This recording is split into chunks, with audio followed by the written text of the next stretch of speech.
Salut la famille, j'espère que vous allez bien. Et si on faisait aujourd'hui des hamburgers faits maison, quelque chose de très très rapide à la poêle. Donc vous allez voir, c'est très facile à faire. Salaam mbokk yi nuyu naa leen tey ñu ñëw defar hamburger fait maison jaratul ngeen koy jënd fenn mën ngeen ko defaral seen bopp vraiment yomb na neex na te du la jëlal temps bu bari. Voilà, c'est parti nga am four ñàkk am four yëpp boo amee sa poêle rek mën nga ko defar ñu dem.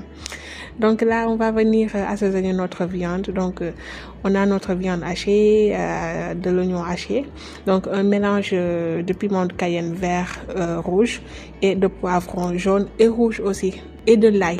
Faut pas oublier donc l'ail. On va venir donc y ajouter des épices, du curcuma, du paprika, du gingembre moulu, un peu de sel et aussi du poivre moulu. Si vous voulez manger épicé, donc quelque chose de très très fort, ajoutez-y du piment moulu. Donc là ñu ñëw rek mariner suñu yàpp bi. Donc am nañ ci viande hachée ak benn soble bu ñu dagati def naa ci kaani donc piment de Cayenne bi laa jël dëbb ko jaxase ko ak poivron jaune bi ak rouge bi am na aussi laaj ñu dolli ci poobar def nañ ci aussi ay épices comme paprika, curcuma, gingembre moulu ak thym voilà ak tuuti xorom ñi boo jaxasee yépp ba mu baax ñu ñëw donc former boules yi. Donc là on va venir façonner nos boules. Si vous n'avez pas donc l'emporte-pièce à hamburger, vous pouvez donc le faire à la main. Donc gis ngeen nii la yomb amul benn chichi yomb na trop yow daa jël sa yàpp former sa ay boules xaw ko tàppal noonu teg. Donc vous pouvez le faire vraiment à la main. C'est quelque chose donc de très facile, c'est pas difficile à faire. Donc si tout est bon, on va donc le garder au réfrigérateur afin que ça se fige un peu. Donc étape bi su paree dañ koy dem dugal ci frigo bi bàyyi ko fa mu xaw a jàppandi noonu tuuti rek. Pendant ce temps, on va préparer donc notre petite sauce. Donc pour la sauce, là dans un petit saladier, donc j'ai découpé des olives noires. Soo amee cornichon baax na boo amee olive vert wala olive noire soo ko amul sax garaawul amul problème. Donc là dans un petit saladier on a des olives noires découpées. J'ai donc de la mayonnaise à la moutarde. Donc c'est pourquoi j'ai pas ajouté de la moutarde. Donc su nekkee mayonnaise simple bi ngeen am mën ngeen ci dolli moutarde. Là on a mis 2 cuillères à soupe de mayonnaise, 1 cuillère à soupe de ketchup et un peu de poivre. Donc ñu jaxase mélange bii nii yëpp. Donc def naa ci benn kuddu ketchup, ñaari kuddu mayonnaise ak tuuti poivre. Donc ñu ñëw nag defal mélange bi jaxase ko ba nga xamante ni yëpp jaxasoo na ñu daal di réserver. Donc méttiwul lii vraiment yëpp ay étapes la bu ñu paree lépp dañ koy assembler mu daal di former suñu hamburger. Donc avec la même poêle donc on va venir et préparer donc nos oignons caramélisés.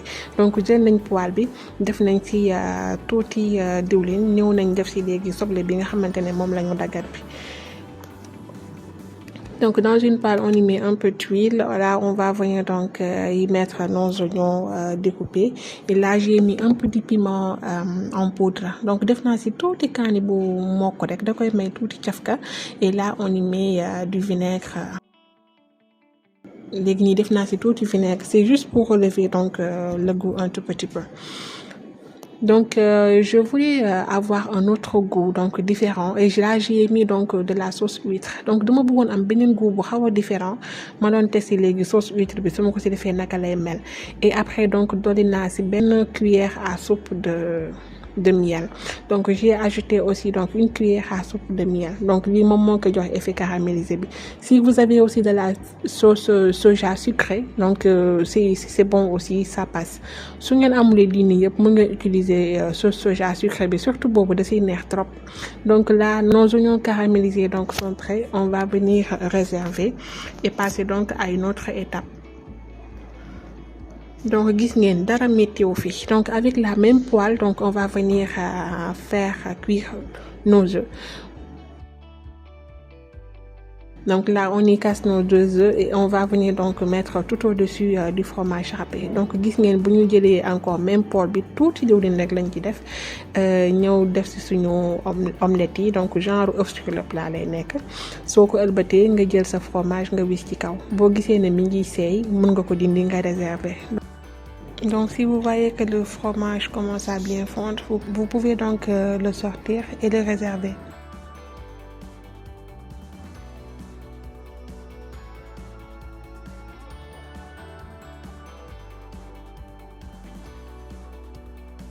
Alors, donc dans la même poêle, on va venir donc y faire cuire nos steaks. Donc dans la poêle, on va y mettre un peu d'huile. Là, on va venir y déposer nos steaks.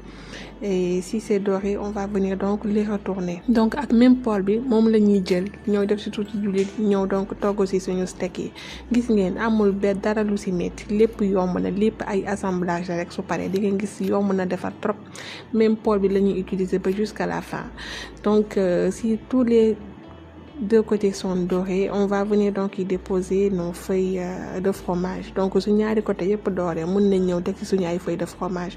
Donc pour le fromage, allez-y vraiment donc à votre goût. Prenez ce que vous voulez, que ce soit donc de l'emmental, du gouda, du cheddar. Donc c'est comme vous voulez. Donc pour fromage, vraiment jël leen fromage bu leen neex. Donc nekk loo xamante ni forcément moom rek lañ ci war a def. Donc on laisse le fromage bien fondre et on va faire donc cette étape jusqu'à épuisement de nos steaks. Donc c'est vraiment quelque chose de très rapide que vous pouvez faire à la maison. Ce n'est plus la peine donc d'acheter des hamburgers dehors. Voilà, donc là on va enlever donc l'excédent d'huile et on va venir donc faire chauffer donc nos pains. Donc il suffit juste de les découper au milieu et de venir donc les poser dans la poêle afin que ça chauffe un peu. Donc ça va nous donner un effet croustillant.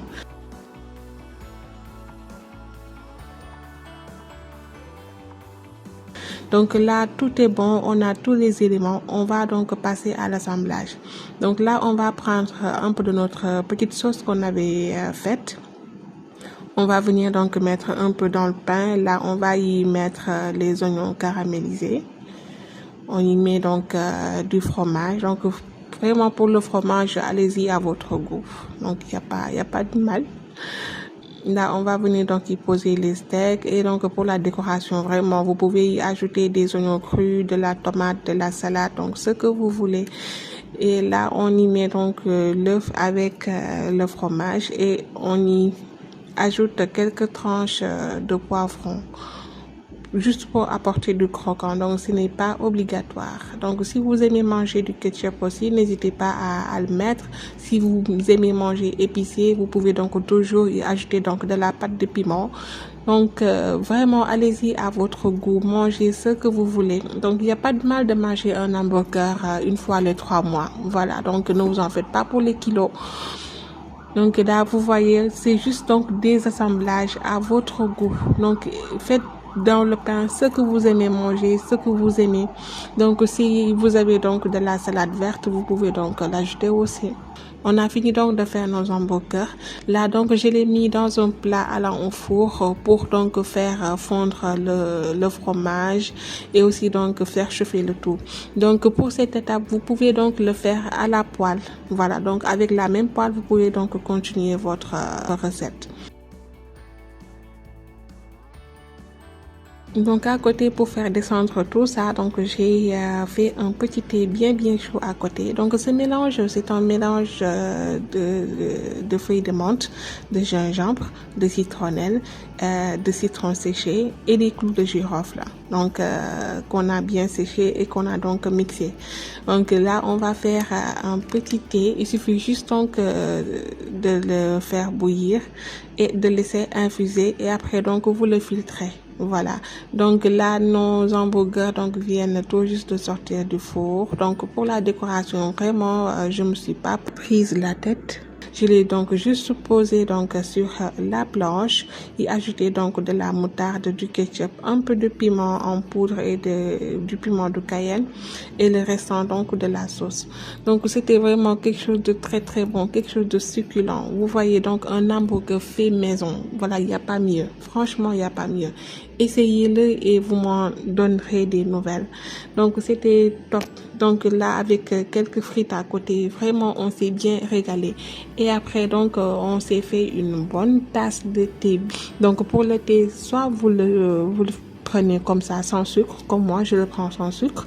Si vous voulez aussi, vous pouvez donc y ajouter un peu de sucre. vraiment allez-y à votre goût. Donc c'était un vrai régal, quelque chose de très très bon qu'on a partagé en famille et c'était très convivial.